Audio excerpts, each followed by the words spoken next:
This so-called revolution in Libya will lead to black people swinging from trees being lynched, will lead to the country becoming 5, 6, 10 emirates, the better for the oil companies to steal their wealth. Libya will break into several countries and they'll start massacring each other on a tribal and ethnic basis. And we were right. It's not that we wanted to be right, it's that we knew that we were right. And those poor fools who follow the BBC are shown a propaganda film and well up as a result and support an imperialist war in consequence, were fooled again, just as they were fooled in the march to the war with Iraq, into the fake conclusion that because a country is led by a brute, a small tyrant, that the answer is to bring in the big tyrants to rule in his stead.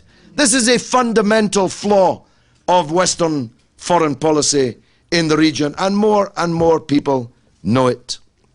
All of us were involved, most of you, if not all of you, were involved in defending the Palestinian people against the murderous siege raised against them, to starve their children to death, to punish them for having voted the wrong way in then the only democratic election ever held in any Arab country at any time.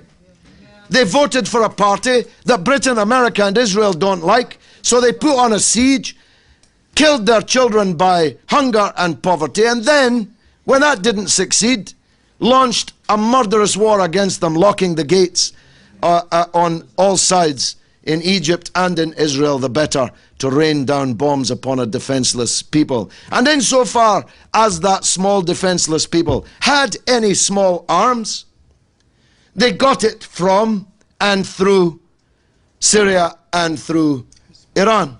None of these other friends of Syria, and here I must parenthesize, I have a very, very good memory. I never forget anything. Sometimes it's a curse. This started life as Friends of Democratic Syria. It's very important to remember that. Mrs. Clinton announced it as Friends of Democratic Syria, until they realized the absolute absurdity, even on Fox News, of Saudi Arabia and Qatar being the main funders of the Friends of Democratic Syria. I mean, only a lunatic could accept that Saudi Arabia, in which no democracy of any kind is permitted, and anyone asking for it will either be killed or hanged upside down and tortured in the dungeons for it, could conceivably be interested in democracy in Syria. Hence it metamorphosed into Friends of Syria. And as everyone here has already adumbrated, there is no sense in which these people are truly, genuinely friends of Syria. The Syrian regime is as has been characterized here, but it's not being subverted, invaded, and being brought down, if possible, because it's undemocratic. How could that be? When our best friends in the region are the absolute antithesis of democracy. It's not because human rights in Syria are bad, because human rights in all these dictatorships are bad, and in some of them even worse than in Syria. Because there's one family rule in Syria. How could it be? What's the name of the rulers of Saudi Arabia? They've even given their name to the country itself. The Prime Minister of Bahrain has been the Prime Minister since 1960, before the Beatles. And the Beatles have been gone 40 years.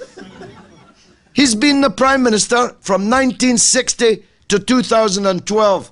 And how did he get that job? Because he's a member of the one family rule dictatorship in Bahrain. I drew attention, I recall, to an early day motion which I was able to verbally put to Douglas Hurd during the 1991 war against Iraq, to the fact that all 27 cabinet members in Kuwait all had the same name, Al-Sabah, pointing out that Kuwait is a family business, though more of the Corleone variety than the Sainsbury family business. The idea that Syria should be attacked, invaded, subject to humanitarian intervention because it has one family rule for 40 years, that can't be the reason either, can it? It can't be for any of these reasons, and it isn't. Here's the reason, and I repeat what Dr. Sami said. The reason is not for any of the bad things about Syria, of which there are many, but because Syria refuses to sign a surrender peace deal with Israel as the other frontline states have done. Because Syria refuses to cut its links with the Palestinian resistance and expel them, although they've all moved to Doha, I see in the last few weeks, some of them. All roads lead to Doha, even the World Cup. Well, perhaps better not go into how that came about.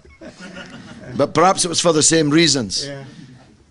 The Syrians refuse to cut their relationship with the Palestinian revolution and its resistance.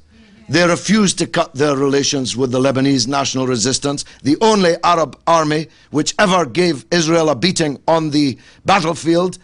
And by the way, that also was one of the reasons I won in Bradford, because everybody's watched my Sky News interview at the height of the Lebanese war.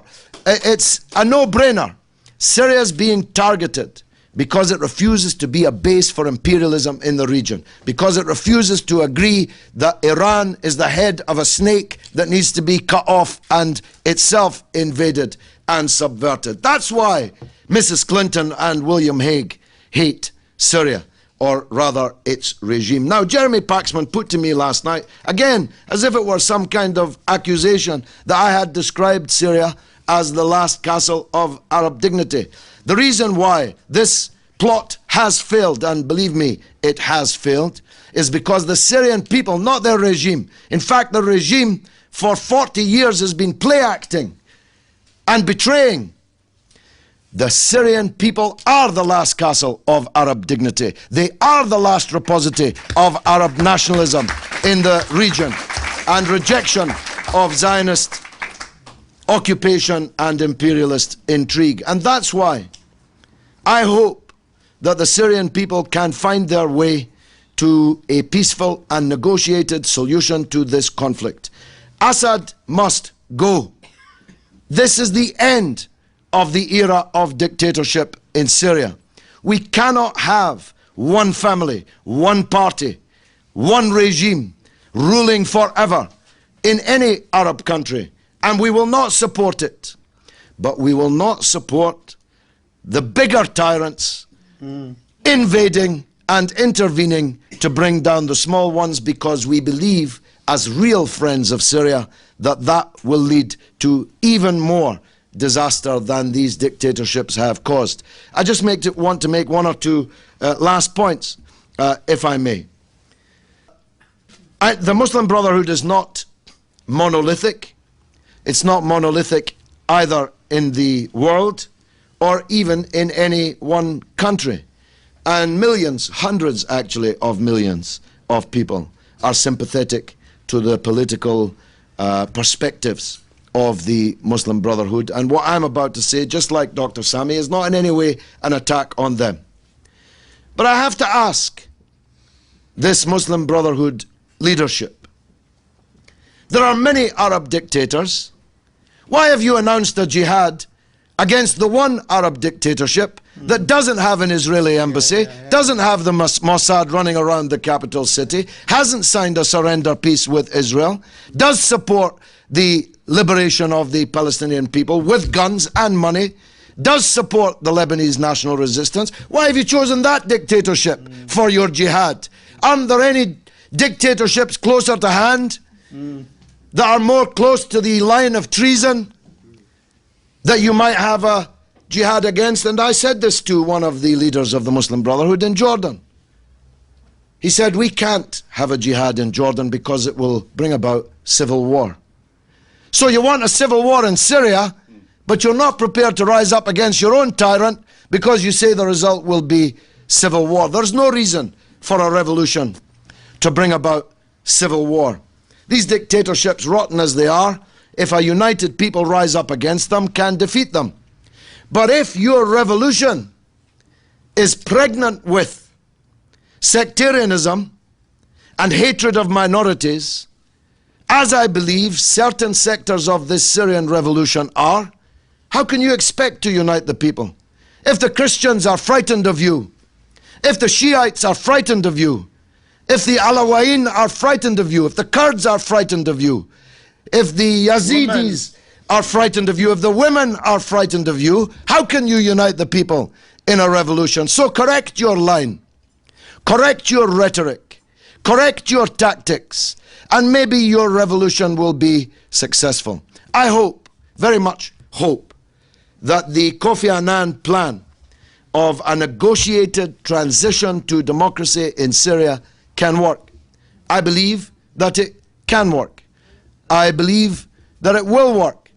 I believe that we will have democratic elections in Syria this year. But if I'm wrong, anybody who launches a united, progressive, democratic struggle against the Syrian regime will have my support. But they will never have my support for my country bombing their country like we bombed Iraq, Libya and elsewhere. Wassalamu alaikum. Thank you.